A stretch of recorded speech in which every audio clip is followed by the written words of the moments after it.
ते कामरूपिणी विद्यारंभं करिष्यामि सिद्धिर्भवतु मे सदा। ॐ ईश्वरो गुरुरात्मेति मूर्तिभेद विभागिने व्योमवद्व्याप्तदेहाय दक्षिणामूर्तये नमः। सदाशिवसमारम्भां शङ्कराचार्यमध्यमाम् अस्मदाचार्यपर्यन्तां वन्दे गुरुपरम्पराम्। ॐ शान्ति शान्ति शान्तिः। हरि ओम। श्री गुरुभ्यो नमः। हरि ओम। Let's take a sankalp.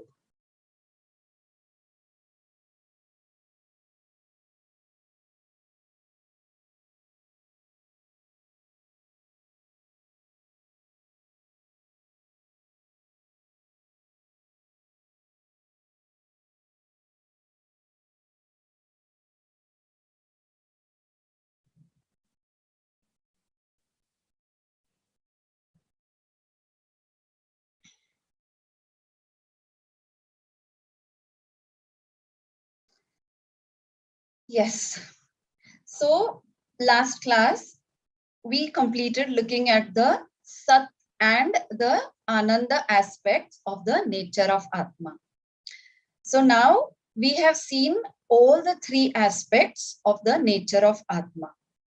So we know that Atma is inherently consciousness. Atma is inherently existence. And Atma is inherently Ananda or Ananta, which is limitlessness, Purnatvam. Right? So after understanding the Chit aspect of Atma, we saw the Sat aspect of Atma, which is the existence principle, and the Ananda or the Ananta aspect of Atma. Now the 5 features of consciousness, which we had seen earlier. Okay, remember I told you that's very important. You need to memorize that. So those 5 features of pure consciousness, we had seen those 5 features in terms of consciousness at that time. The same 5 features, they apply to existence as well as Ananda aspect of Atma too. Okay, so we'll once again quickly look at the 5 features here. So we just have to replace the word consciousness with existence and Ananda. Say consciousness is not a part, product or property of the body.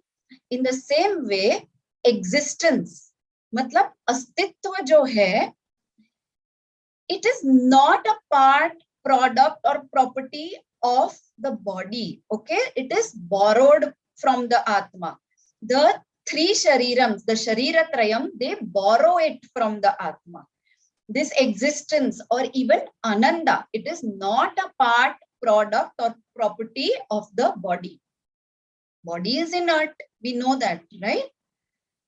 Then existence and Ananda, they are an independent entity. They are an independent principle which pervades the body. It pervades the object. It is in and through the body. It is in and through the object, but it is independent of the object. Yet again, you have to understand that existence or even happiness for that matter, it is in and through the body everywhere, but it is independent. It is very, very closely associated. Then existence and Ananda, again, that is also not limited by the boundaries of the body. It is everywhere. It is everywhere, but where the body is there, existence is being shown. Existence is being reflected. Existence is being manifested. And where there is a mind which can reflect Ananda, there Ananda is being reflected. It is there everywhere. Obviously, because it is the nature of Atma only, and Atma is everywhere. Atma is all pervading. So existence, Ananda, is everywhere. Then existence and Ananda, it is not limited by the boundaries of the body. Existence and Ananda, it continues to survive even after the death of the body. This is again, bodies keep coming and going. Astitva ya existence wahi pe rehta hai. Okay? When the bodies keep coming and going, they just borrow the existence from the Atma. And finally, the surviving existence and Ananda is not accessible, not because they are not present, because they are always present, they are nitya. But we cannot experience them because of the absence of the body medium. Agar body medium hi nahi hai, so there is no possibility of manifesting it. So these 5 features of pure consciousness, they apply to existence also, they apply to Ananda also. So Sat, Chit, Ananda, these 3 aspects of the nature of Atma have these 5 features. So now we know that we are all of us, we are all of the nature of Sat, Chit, and Ananda. It is our pure nature. Okay? Satyam, Jnanam, Anantam. Sat, Chit, Ananda, or Satyam, Jnanam, Anantam. And this Sat, Chit, Ananda, it is expressed in the world through the medium called the body. So just imagine an infinite screen, okay? An infinite screen with consciousness, existence, and happiness as its inherent properties. एक बड़ा सा screen imagine कीजिए, and this Chit, Sat, and Ananda are the inherent properties. जैसे हमने बोला था heat is the inherent property of fire, वैसे imagine कीजिए कि Sat, Chit, Ananda, consciousness, existence, and happiness are the inherent properties of that screen. That's what is our true self. And the 3 bodies, the Shariratrayam, and all the attributes that we have, they are just temporary projections on that screen. Understood? It's just to make things clear, okay? It's just to help you comprehend this abstract principle.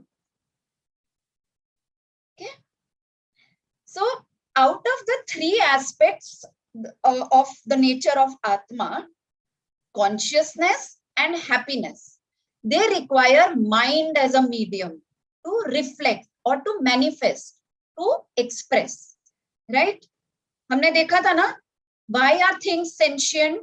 Only because the reflecting medium mind is there. Only then they appear to be sentient. Jidhar bhi mind nahi hai, those things do not appear to be sentient. They are insentient, right? Because the reflecting medium is absent. So consciousness as well as Ananda, they require mind as a reflecting medium, as a medium to manifest, to express. Whereas existence does not require mind, okay? Hence, existence is seen manifested everywhere, even by insentient beings, right? Even the table, the chair, the pot, the phone, everything has existence, right? So existence is manifested even by insentient beings, right? Even those who do not have a mind as a reflecting medium. Existence needs the body as a reflecting body as a medium to manifest. So, Sat, Chit, Ananda is the definition of Atma. Okay.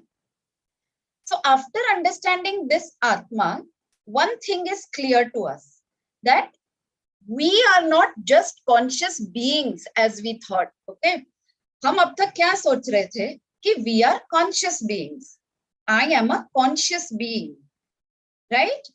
So that was a misconception. We are not conscious beings as we thought, but we are consciousness itself.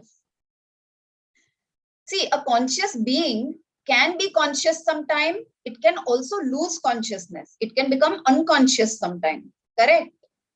But consciousness never loses consciousness. है ना? Bodies can be destroyed. Bodies can become unconscious, but not the consciousness. Consciousness remains. Consciousness remains consciousness. So we are not conscious beings, but we are consciousness itself. It is our nature. Same way, we are not existent beings as we had thought. We thought that, okay, we are existent beings. Okay, we thought existent is an adjective to us, but we are not the adjective existent. We are the noun existence. Okay, we are existence itself. Yes, 𝐒𝐻𝐼𝐺𝐻, you have a question? So this consciousness, suppose we have one level of consciousness right now, okay, and it may change in future, right? Like we can degrade also, and we can like upgrade also. For example, Bharat Maharaj, like he was at very high level of consciousness, and still when he like he came like he was attached with one animal, and then in the next birth he became an animal. So even he was at very high level of consciousness, still he fell down. So the consciousness is not permanent, right? It changes. Or my actual question is how we can maintain that consciousness at the time of death, because the time of death is consciousness at the time of death is very important, right? Correct. Gita says that. Okay. First of all, a lot of times when we a lot of words that are used, that are very misguiding. So we can never say that someone is at a higher level of consciousness or a lower level of consciousness. Consciousness itself is a principle which is absolutely constant. Okay, it is pure consciousness. When we talk about Atma, we talk about pure consciousness. So in crude language, we can say 100%. Okay, say there is no higher, lower than this. This is the absolute consciousness. Okay, but when it comes to human beings or any other jiva for that matter, how there is no way to experience pure consciousness. The only way to experience consciousness is through the reflecting medium. तो जब वो consciousness reflect होगा, जिसे हम चिदाभास बोलते हैं, that is the only thing that we can experience. So we can say that okay, that chidabhasa level can vary. Now you tell me, how can that chidabhasa level of consciousness vary?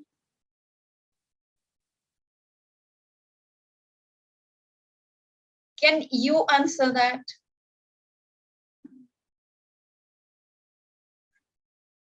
The example of reflecting medium, right? Correct. So sorry, once again, will you repeat? What about? Depends upon reflecting medium. Right? Absolutely. Absolutely.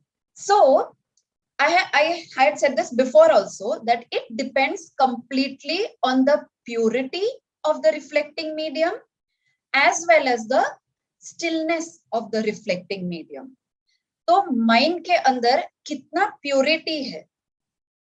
So what is purity of mind? It is what we call chitta shuddhi or antakaran shuddhi.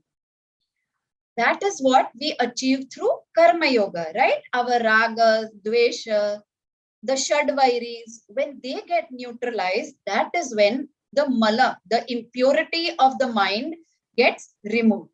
So what happens? That muddled water, which was filled with impurity, वो muddled water clear हो जाता है. Muddled mind, the muddled reflecting medium gets clear, right?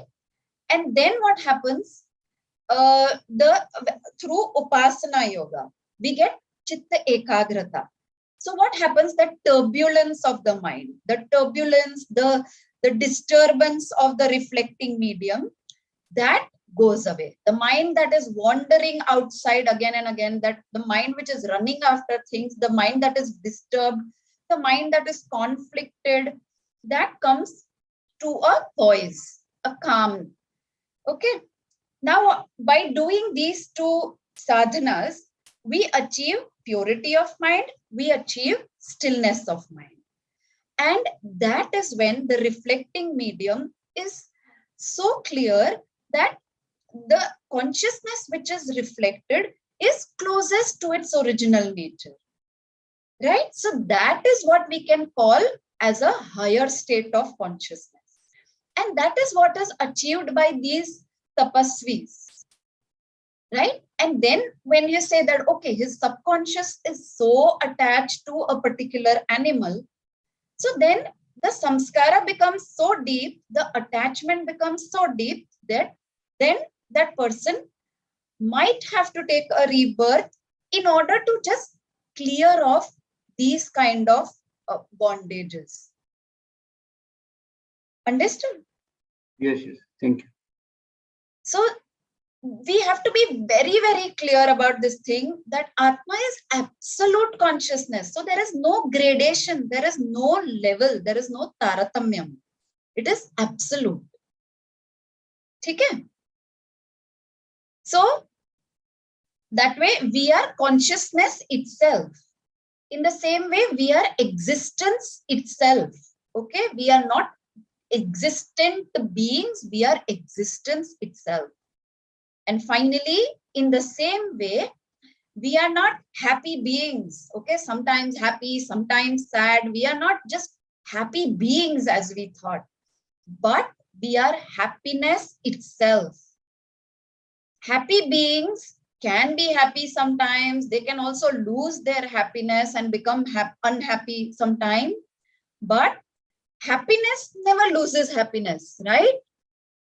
Objects and beings, they may come and go, but not happiness. So we are not Anandit Purusha. We are Ananda ourselves. Ananda or Ananta, Purnatvam. It is our intrinsic nature, which is just covered by ignorance. It is just covered by misconception. But the fact is that that is our intrinsic nature. And just one interesting observation, kisi bhi cheez, okay, anything, it will want to go back to its original form. Okay, uska kisi bhi cheez ka ye nature rehta hai. It is the swabhava of anything to want to go back to its original nature, its original form. Like a rubber band, okay? Ek rubber band ka ek original form hota hai, right? Now, if you stretch the rubber band, it will get stretched, correct? But when you leave it, it will want to go back to its original shape, right? So that is the nature of everything. Everything will want to go back to its original form, original nature. And Purnatvam is our true nature. We have just forgotten it. We have just, because of misconception, because of ignorance, we have forgotten it. And we have this misconception that, oh, I am Apurna. I am Apurna. So what happens? I have this misconception that I am Apurna, but I want to keep going back to my original nature. That is Purnatvam. And that is the reason I keep doing so many activities, because I feel कि ये achieve कर लूंगा तो I will get Purnatvam. ये achieve कर लूंगा, then I will feel complete. It is just the misconception that we are Apurna. And we try to just fulfill this, fulfill that, achieve this, achieve that, to fill up that lack, to try to make us Purna. We think that will make us Purna. But in reality, our nature is only Purnatvam. Purnatvam, Ananta, limitless, infinite, Ananda. That is our nature. We only need to get rid of the misconception. And that is where the shloka that we chant at the end of all classes, Purnamadaha.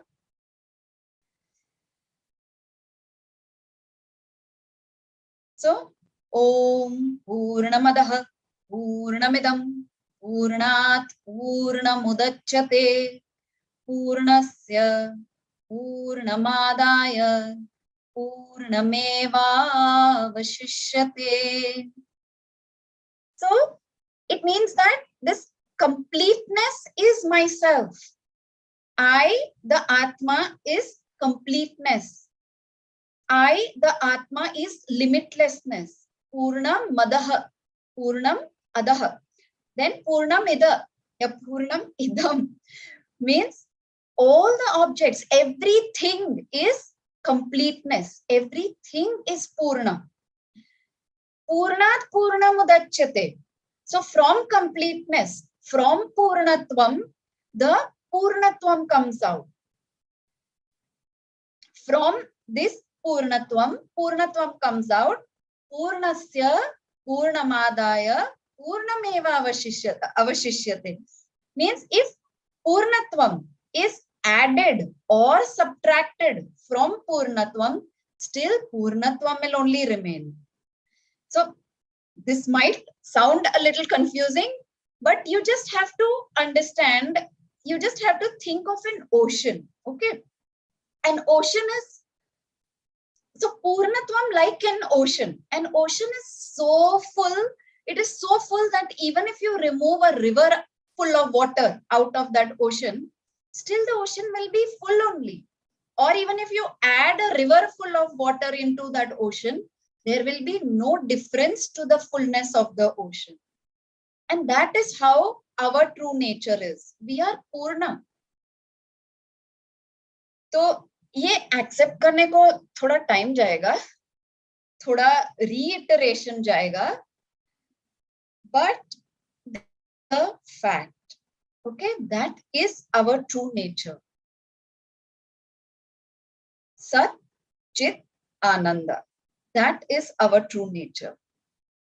Also remember one more thing, that Atma, when we talk about this Sat, Chit, Ananda Atma, it is Akarta and Abhokta. Okay? When we say that Atma is existence principle, Atma is consciousness principle, and the body borrows the consciousness from the Atma. The body borrows the existence principle. Atma is not doing anything. It is merely a witness. It is a sakshi. It is just there. It is just present. It does not do the act or the action or the job of giving existence. It does not do the action of giving consciousness or happiness. But it is existence, it is consciousness, it is happiness, and it is just present. Its inherent nature is this, and it is just present over there. By its mere presence, it makes the beings exist. By its mere presence, it makes beings conscious. By its mere presence, it makes beings happy. Just like electricity, it does not do the job of lighting the bulb. By its mere presence, the bulb, when it comes in contact with it, the bulb lights up. Or fire, it does not do the action of heating up. Or mirror, it does not do the action of reflecting. By its mere presence, the forms get reflected, right? Or magnet, by its mere presence, it attracts the ion filings. So, ये सब चीजें examples है for you to just understand that how can it be a karta and a bhokta when it is only because of the Atma that we are conscious, when it is only because of the Atma that we are existent, when it is only because of the Atma that we are happy, how can it be a karta and a bhokta? By its mere presence, we are just borrowing it. Mirror जब reflect करता है या magnet जब ion filings attract करता है, it is not doing the action. It is just there because of its nature, because of its swabhava. It is attracting the ion filings. Okay. So in the same way, existence, consciousness, and happiness or infiniteness, they are the nature of Atma. By its mere presence, it lends these characteristics to the beings and to the things. So Atma is not the doer. It is not even the experiencer or the enjoyer. It is a mere Sakshi Chaitanya, witness consciousness, witness presence. Yes, Pankajji, you have a question? So, Atma's purest form or the highest form is Sat, Chit, and Ananda. Uh, so, in order to achieve that, what we need to do is make our mind pure and still. Is Right. that a goal, a human goal that we should have? Absolutely.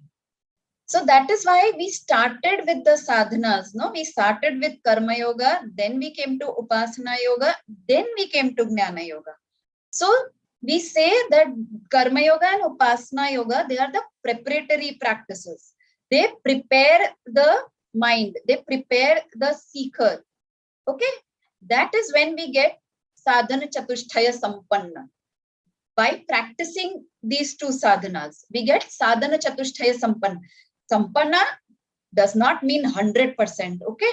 But as we achieve more and more sadhana chatushtayam, I hope you remember sadhana chatushtayam. Otherwise, you can refer it back. Sadhana chatushtayam means gaining the qualification to attain this knowledge. So as you purify your mind, more and more clarity will come. Ignorance will go, the misconceptions will go. More and more you will be able to be one with this knowledge. So that is the goal. The Jnana Yoga is the, so gaining this self-knowledge, that is the final goal. So basically, more than gaining this self-knowledge also, we can say assimilating this self-knowledge. Jnana Nishtha. That is when you start enjoying the Jnana Phalam. That is when you start actually enjoying the Mukti, the Moksha. So that is our goal. Is that clear? Yes, thank you. Right. Okay. So now that we understand,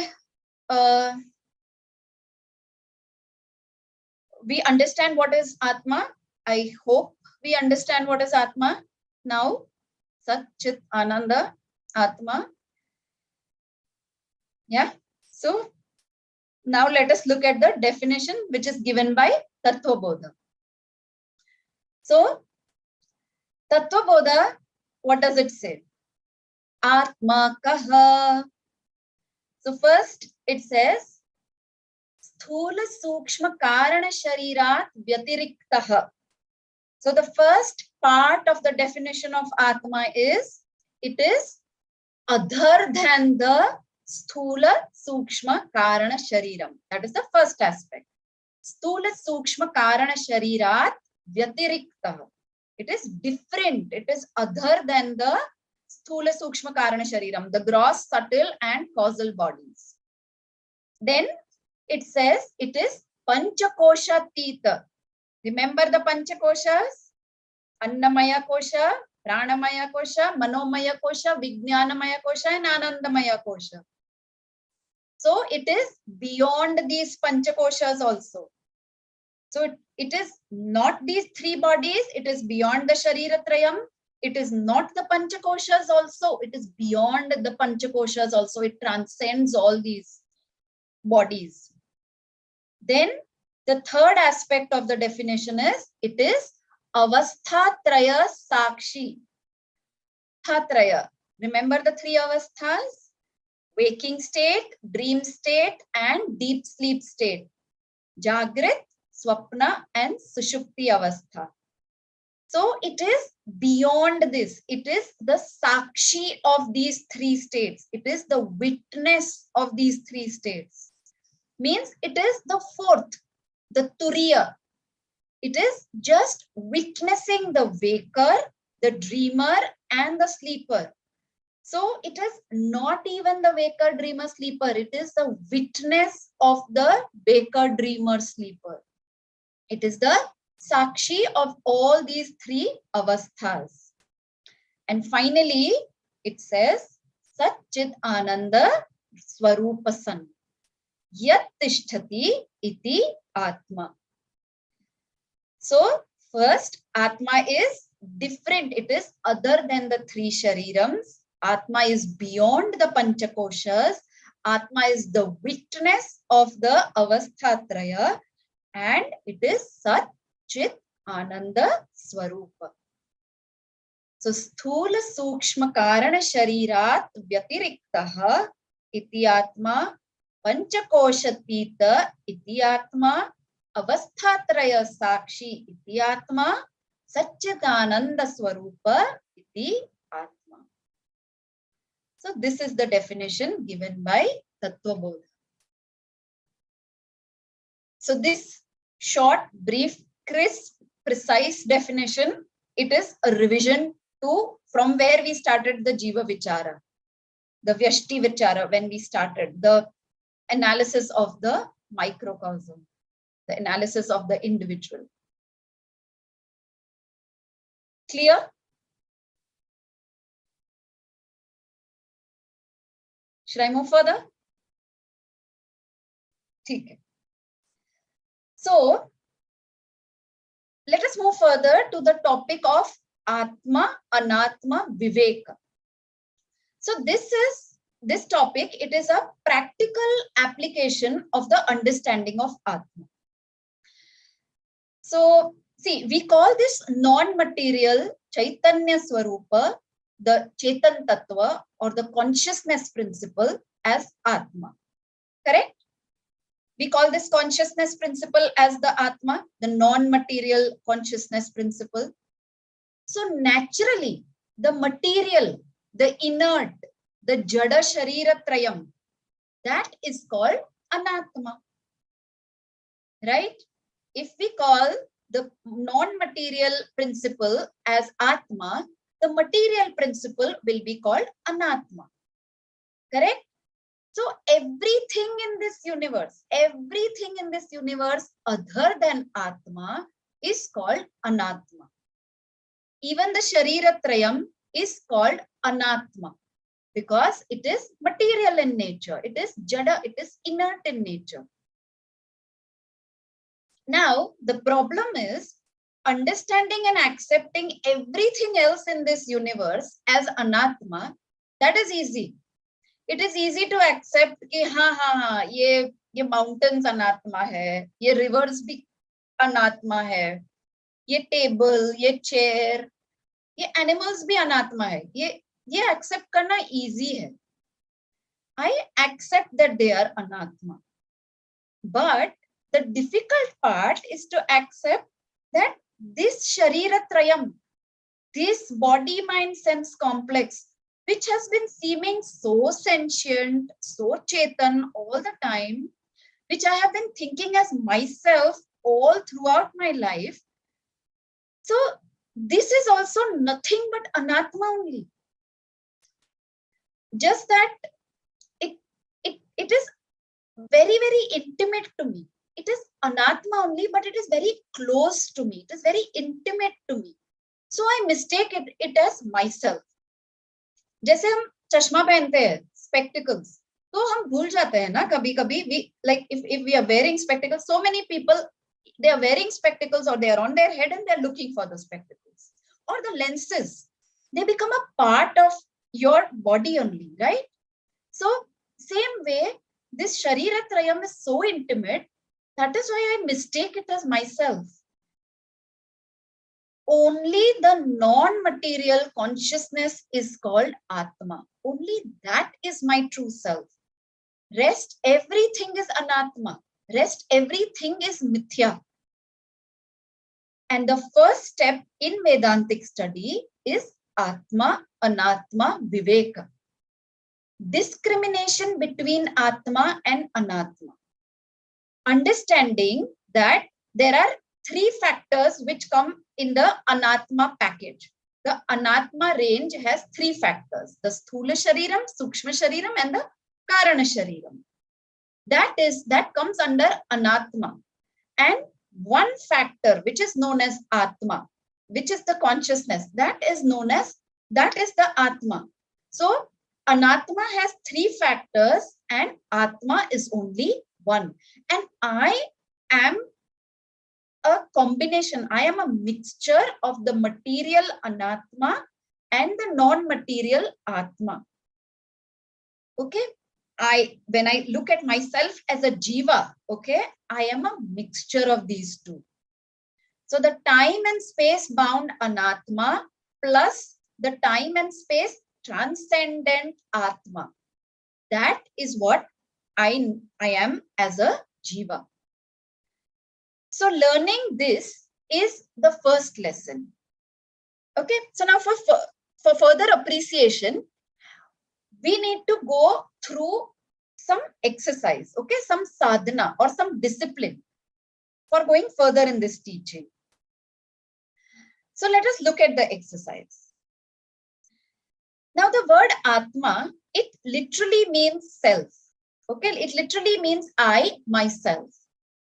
If Atma means self, naturally the word Anatma would mean non-self, right? And by using this expression, Atma and Anatma, by using these two words, the scriptures actually want to train us. They want to train us to claim ourselves as the Atma. To claim that I am this Satchidananda Atma myself.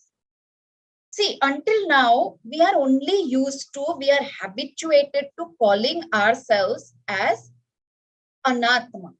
This Anatma means this body mind sense complex, usi ko hum I myself bula rahe the.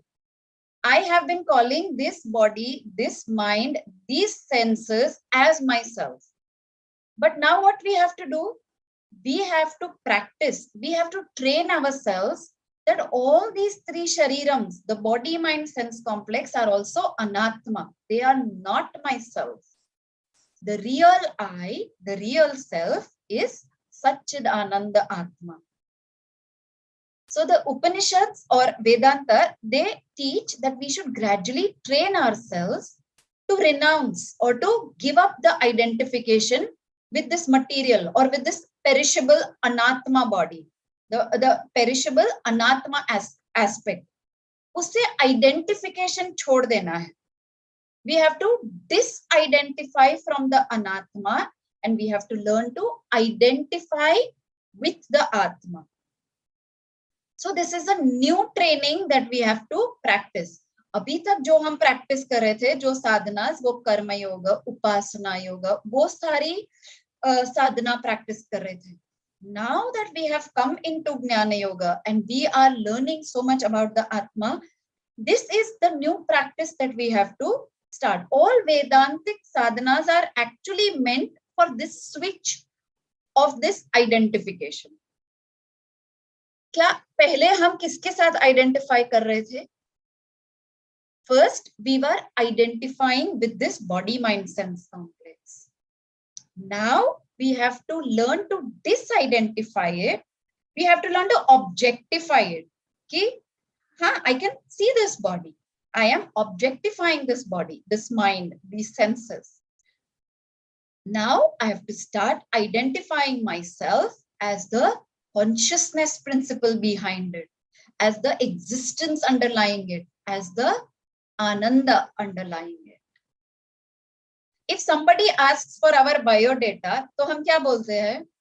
Like एक resume में हम क्या लिखते हैं? We write the name, the date of birth, qualifications, date of graduation, date of marriage, कुछ भी वो सारी चीज, right?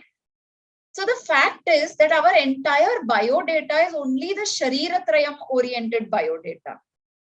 So the Shastras say that we can surely keep this biodata. We have to keep this biodata for our worldly transactions. It is necessary for the vyavahara, for the worldly transactions. When we send a biodata to somebody, we can't write that I am Satchidananda Swarupa, I am the consciousness principle, I am the existence principle, I am this infinite Atma. Obviously. So, all right, Anatma biodata is required for worldly transactions. But within ourselves, cognitively, this transformation should take place, and at every moment, we should be aware that the regular biodata, the Shariratrayam oriented biodata, it is only for the sake of the world. It is only for the transaction, for the vyavaharik plane. But the real me is Satchidananda Swarupa. Aham Satchidananda Swarupa. I am the consciousness principle. Aham Swatantra. I am the independent entity. Aham Nirguna. These attributes, okay, I am tall, I am short, I am fat, I am thin, I am dark, I am fair. All the attributes, all the gunas belong to the Shariratrayam. I am Nirguna. Aham Nirguna. I am without attributes. Aham Nitya. The coming and going, the arrival and departure is of the bodies. Birth and death is of the bodies. Aham Nitya. I am eternal. Aham Sarvavyapi. I am all-pervading. Aham Eka. I am all-pervading, hence obviously I am Advaita. I am Eka. Aham Purna. So giving up identification with the Anatma and claiming these things as my real nature, that is the removal of ignorance. That is what we call gaining Atma Jnana. That is what we call self-knowledge. Now the question is, how do I train myself for this discrimination, for this viveka? क्योंकि इतना ज्यादा इतने सालों से नहीं, इतने जन्मों से ये प्रैक्टिस है कि I am identifying with the three sharirams only. I am identifying with the Anatma only. So how do I train myself for disidentifying with the Anatma and identifying with the Atma? So for this training, scriptures have given some methods, okay? So of all these methods, we will just look at one method, which is called Drik Drishya Viveka. Drik Drishya Viveka. Drik means seer, जो देख रहा है, जो experience कर रहा है, जो observe कर रहा है. Okay, so Drik means the seer. Drishya means that which is seen. So the experiencer and the experienced, the observer and the observed. That is Drik Drishya Viveka. So Drik Drishya Viveka. Viveka means differentiating between the seer and the seen. What is the seer and what is the seen? Differentiating between that. Okay, that is called Drik Drishya Viveka. And this is a completely cognitive exercise, okay? Completely intellectual exercise, a mental exercise. ये कुछ मतलब तुमको कुछ practical experience नहीं करना है. You have to do this exercise cognitively. So Drik Drishya Viveka is the methodology of training the mind to disown or disclaim the material Anatma. So you can use the material Anatma, okay? Definitely. उसके बिना कोई choice भी नहीं है. But it is an instrument. You have to understand, you have to accept this fact. In fact, you know, Shastra has given such a beautiful name for this. Shastra calls it Bahya Karanam and Antakaranam. The mind is the Antakaranam. It is the internal instrument. Bahya Karanam, it is the external instrument. It is an instrument. An instrument is something that you use. Okay, it is not you. You are never the instrument. It is something that is used by you, right? So you can use the material Anatma. You can use the car, the pencil, the book, the scooter, right? But claim that I am the non-material Atma. I am not this instrument. Shastra does not say that you cannot use a scooter or any other instrument. Okay, Shastra does not say that. Shastra only says that use the scooter, but don't say that I am the scooter. Okay, use the instrument, but don't say that I am the instrument. In the same way, use the body, but don't say that I am the body. Use the mind, but don't say that I am the mind. Okay, use this body, mind, sense complex as an instrument. Don't say that I am this instrument. Okay, this is what Drik Drishya Viveka teaches us. Now, Drik Drishya Viveka, it involves two important laws. Okay, you have to apply two fundamental laws of Vedanta to put this Drik Drishya Viveka into practice. So the first law is, I am different from whatever I experience. Okay? I am different from whatever I experience. And the second law is, I, the experiencer, the experiencer Atma, I am free from the attributes of the experienced object. First is, I am different from whatever I experience. And the second law is, I, the experiencer, I am free from the attributes of the experienced object. So the first law, I am different from whatever I experience. This law, it helps us to identify the Anatma. पहले तो हमको identify करना पड़ेगा ना कि अनात्मा क्या क्या चीज अनात्मा के अंडर आती है. अगर मैं आइडेंटिफाई करूंगा तभी तो डिसआइडेंटिफाई कर सकूंगा ना. So once I know that which are the things that come under the anatma category, then I will be able to disclaim them, right? So I am the subject, and whatever I experience is the object. Grammar में होता है ना subject object, right? Rama ate the fruit. So Rama is the subject, fruit is the object. Rama is the experiencer, fruit is the experienced, right? So I am the subject, and whatever I experience, that is the object. So I, the experiencer, is the subject, and whatever is experienced, that is the object.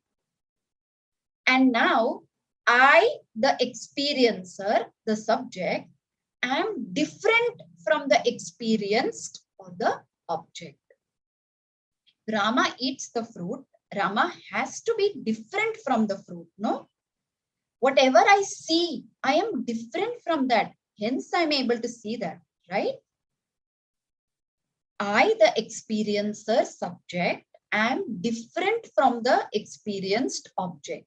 That is the law number 1. So I experience the fan. So that means I'm not the fan. I experience the pen. I am not the pen. I experience the table. I am not the table. That way I experience the entire world, right? And So I am not the world. Now extend this principle further. I experience my body. Yes or no? I experience my body. I can touch it. I can see it. I can feel it. I experience my body. So I am not this body. I experience my mind also. I experience my thoughts, right? I experience my dilemmas. I experienced my viveka, my discrimination. I experienced my intellect. So I am not the mind also. I experience this body. Hence, I am the experiencer of the Shariratrayam. I am not the Shariratrayam. It is the object of my experience, and I am the subject behind this experienced object. Hence, I am not the Shariratrayam. I am not this body, mind, sense complex. This helps us to objectively look at everything that is happening in our lives without getting attached to it. जब भी हम उसको objectify करने लगेंगे, हमारे body को, हमारे mind को, हमारे सेंसेस को, oh, I can observe it, I can watch it, I can see it. Hence, I am not this body, mind, sense complex. When we are able to objectively see it, so many problems get resolved because we are not getting attached. When I am in grief, I can observe that actually my mind is in grief. Okay, this instrument that I was using is right now experiencing grief. I can watch the mind in grief as I'm watching some other person. Swamiji calls it, he says, neighborization of your problems. It is such a beautiful term that he has coined, neighborization of your problems. You can look at all your problems as objectively as you would look at your neighbor's problems.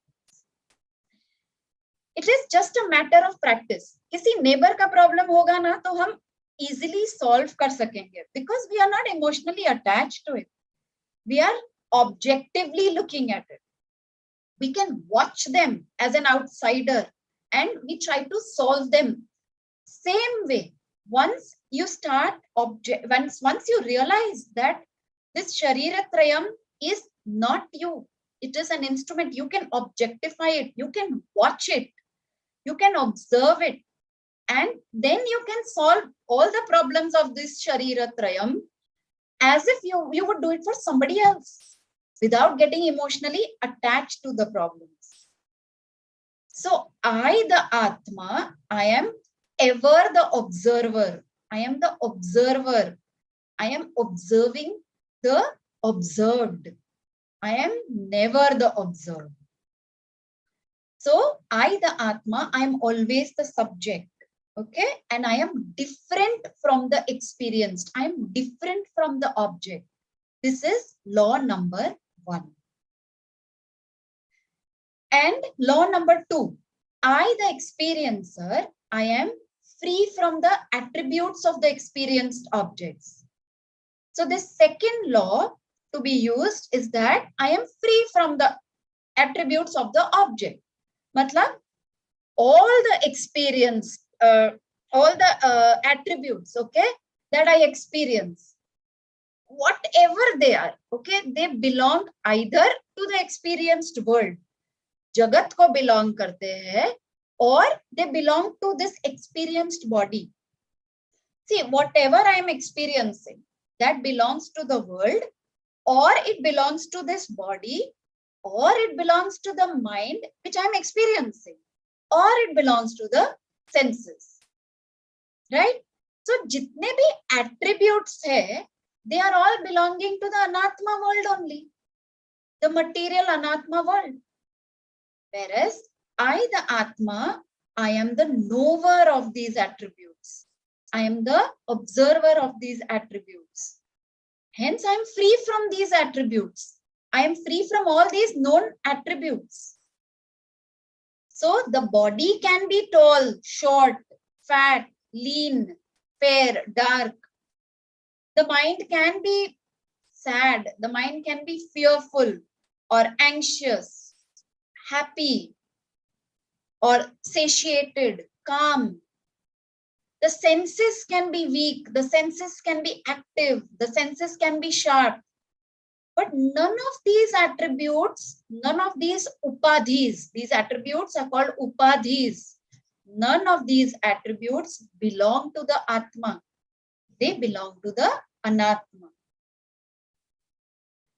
Let us take an example that the Shastra gives that will make it clear. Okay, what is meant by these attributes? Atma being free from the attributes, free from the upadhis.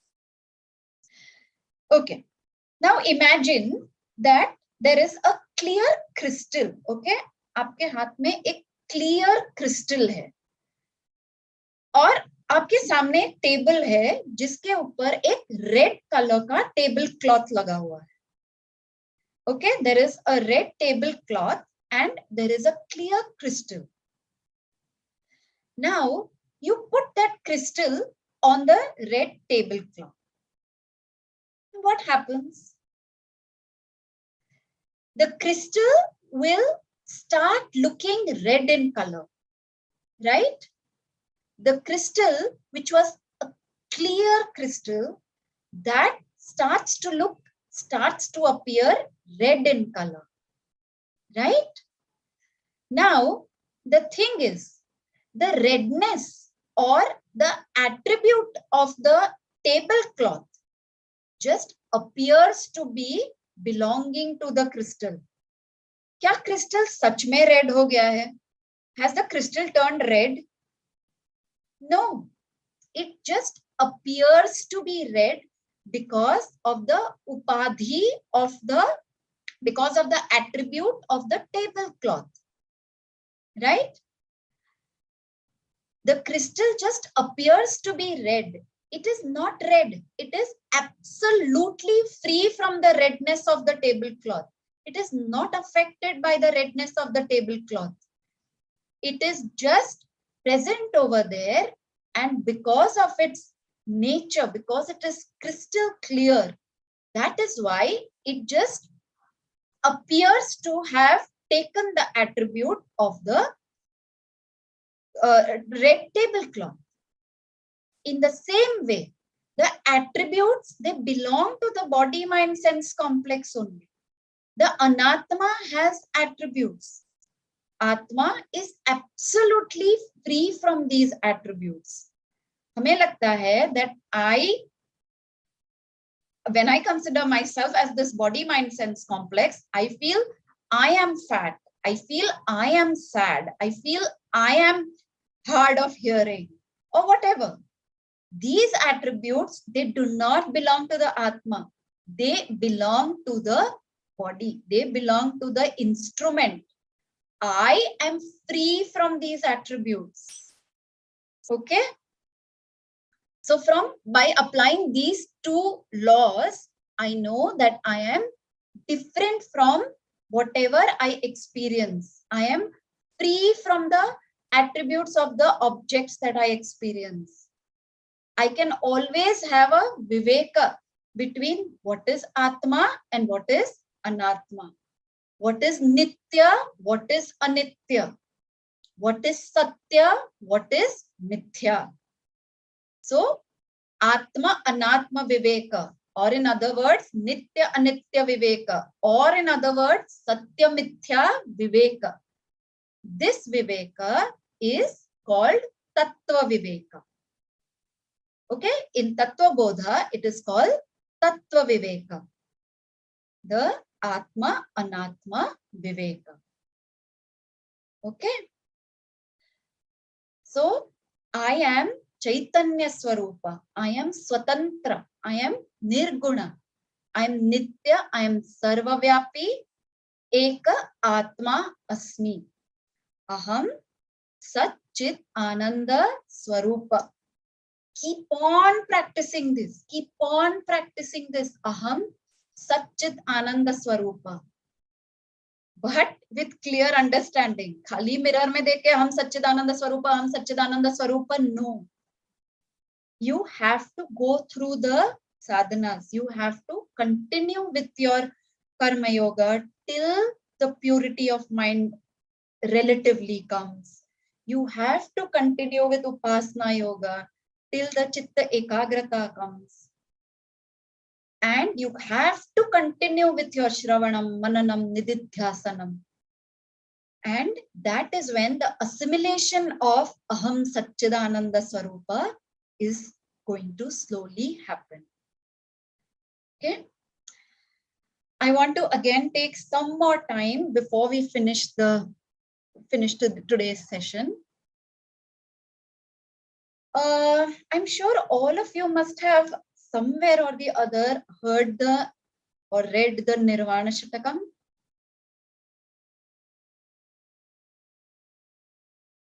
We must all learn this Nirvana Shatakam by heart. Okay, we must memorize it and we must keep on chanting it again and again to train our mind.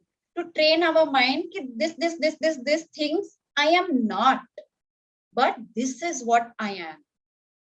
Okay, it's a beautiful, beautiful, very, very important composition by Shankaracharya.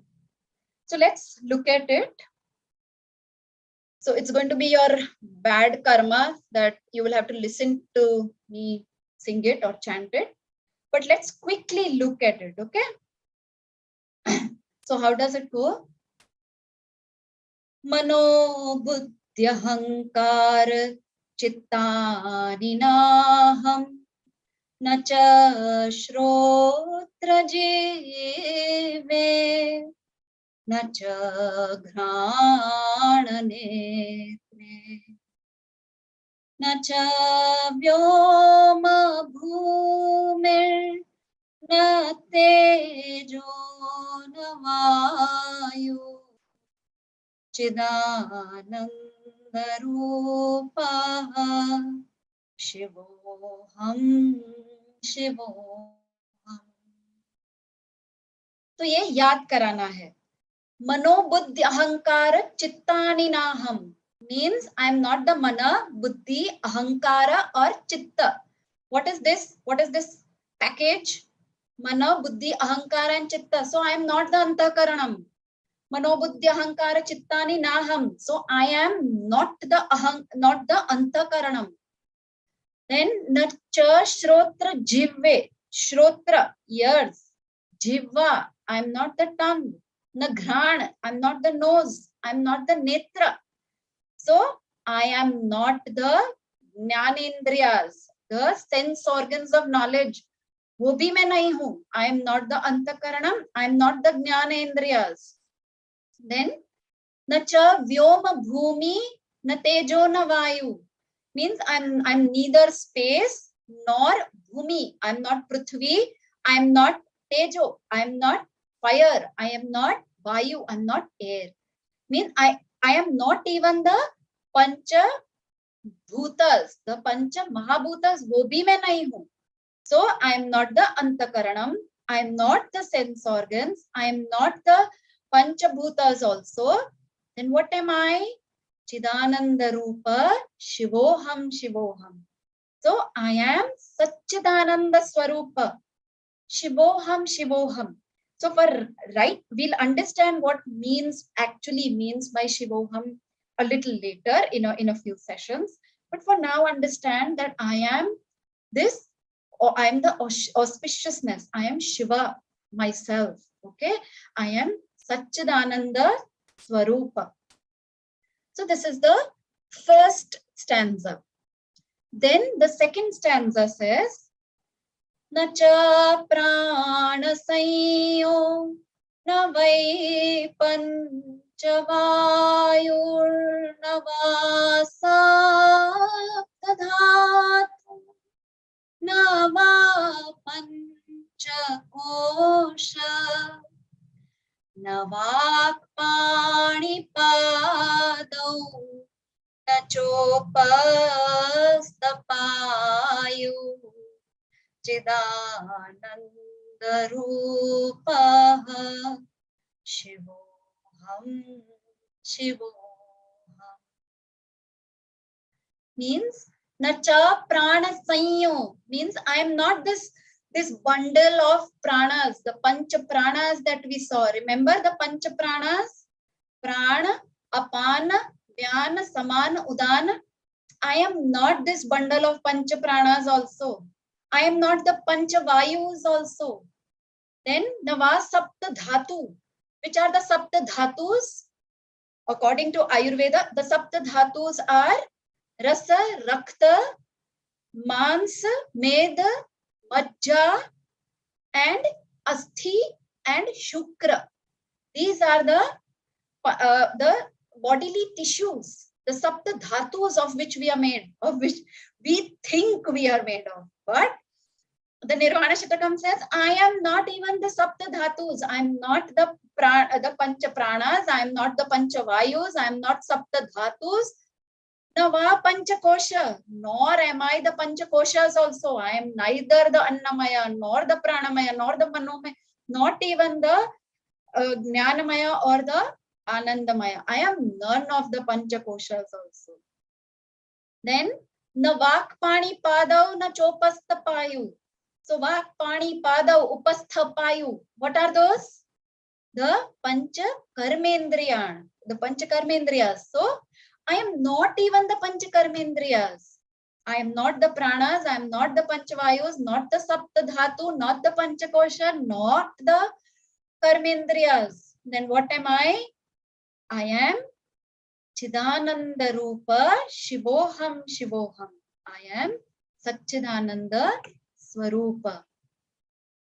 Then the next verse says, sorry, I'm not even changing the slide, sorry. Okay, this was the second stanza, now the third stanza. Yeah.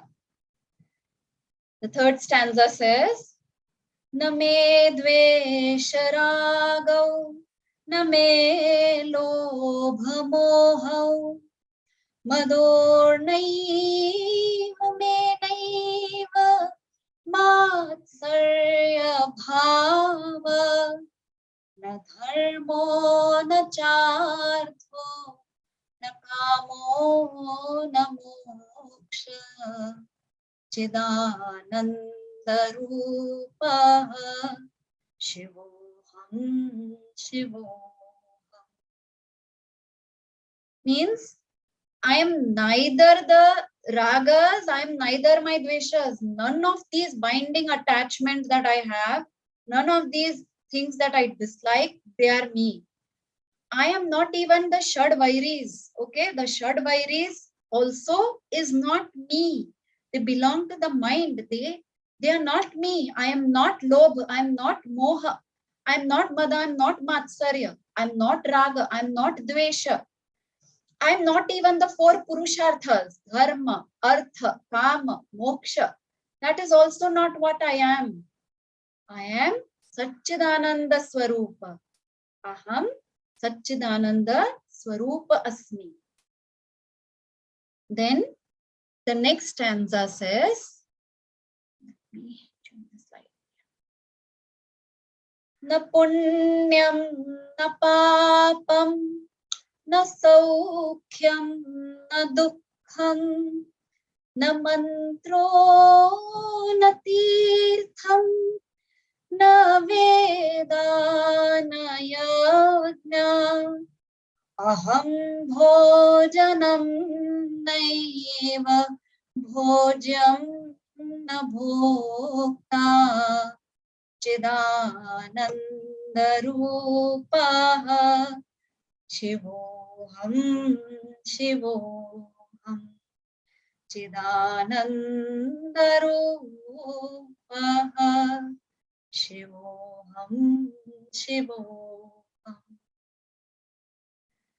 मतलब जो भी पुण्य पाप सुख दुख all that I'm experiencing, so the punya papa, my karma phala, and what I'm experiencing in the form of favorable unfavorable conditions, that is also not me.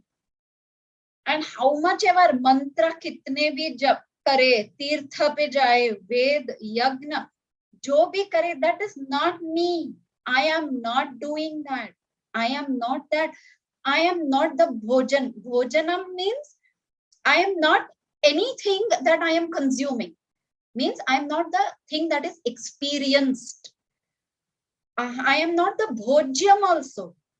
I am not the consumer also. I am not the eater also. Okay.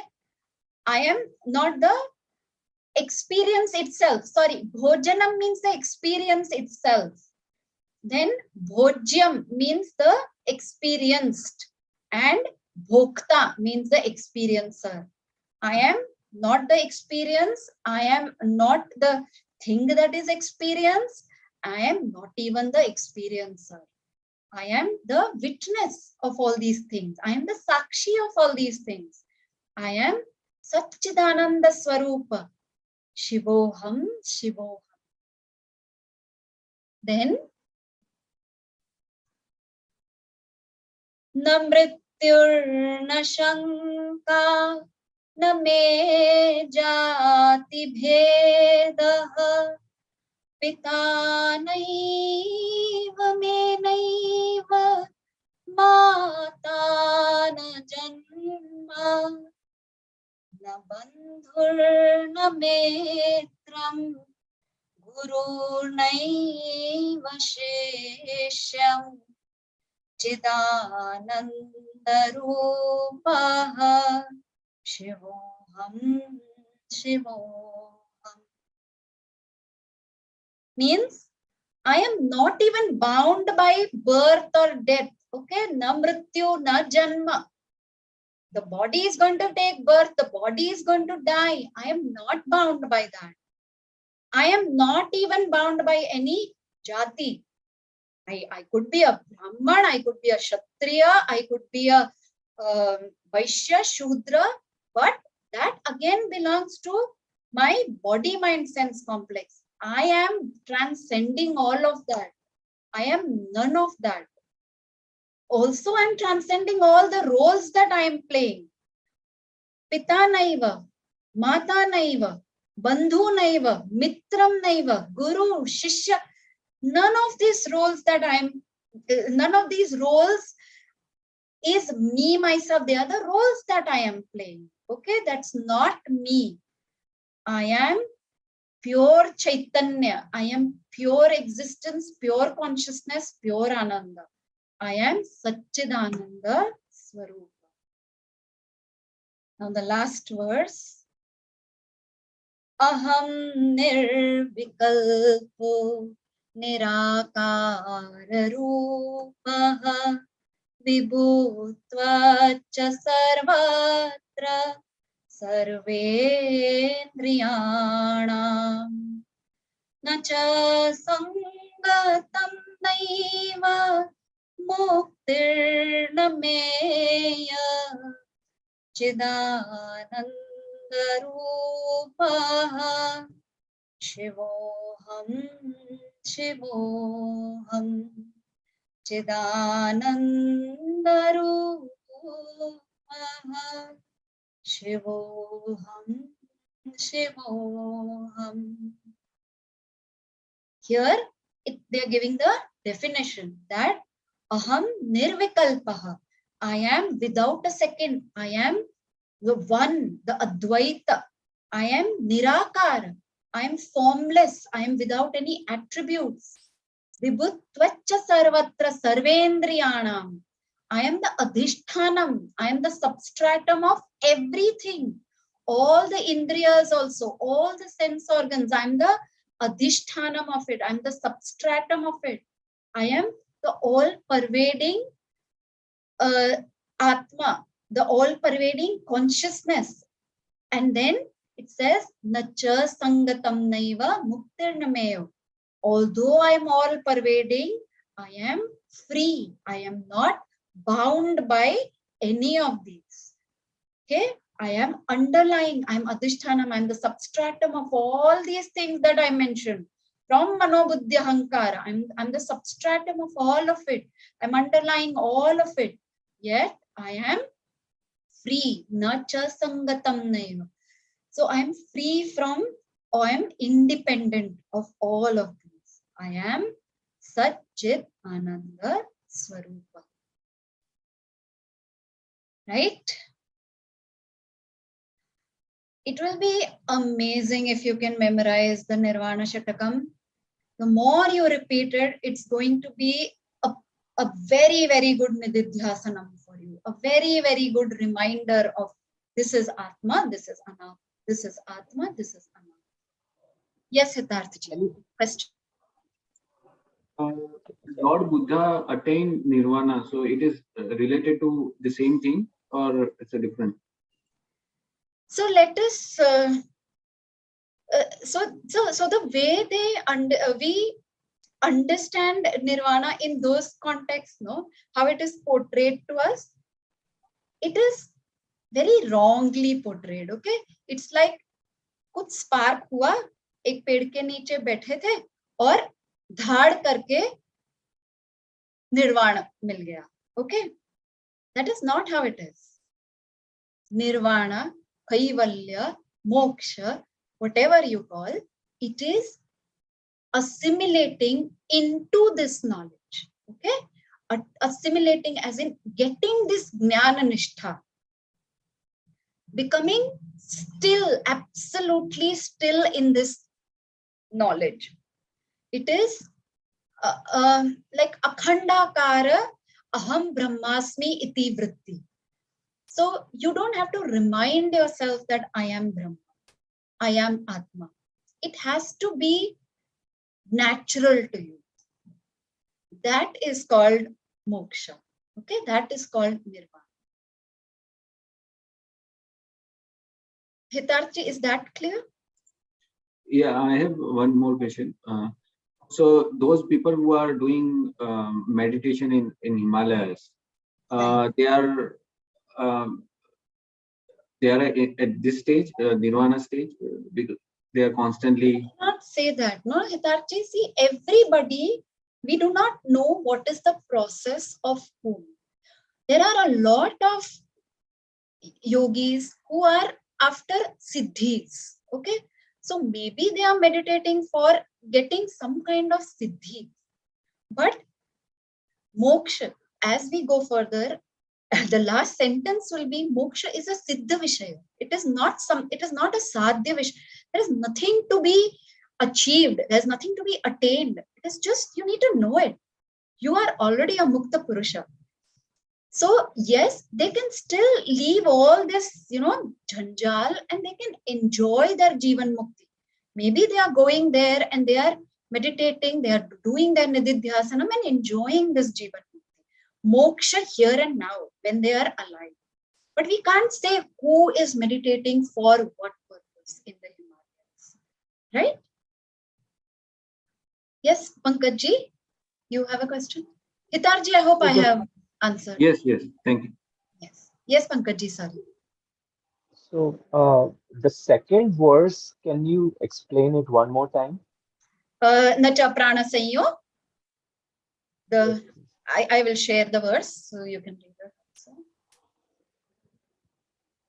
So it says, Nacha prana sanyo na vai panchavayo na vasa tadhatu. Means the cha prana sanyog. So when we were studying the Sukshma Shariram, we said that the Sukshma Shariram has 19 components. So out of these 19 components, the Pancha Pranas were the 5 components. Okay. So this Prana Sanyo means the Pancha Pranas that we are talking, means the 5 physiological systems. The respiratory system, the digestive system, circulatory system. So these physiological systems, they come under the bundle, the package of pranas. Okay.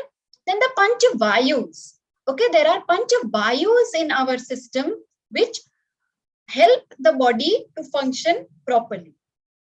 Okay. Then the sapta dhatus. The sapta dhatus, they belong to the annamaya kosha, or they belong to the stula sharira.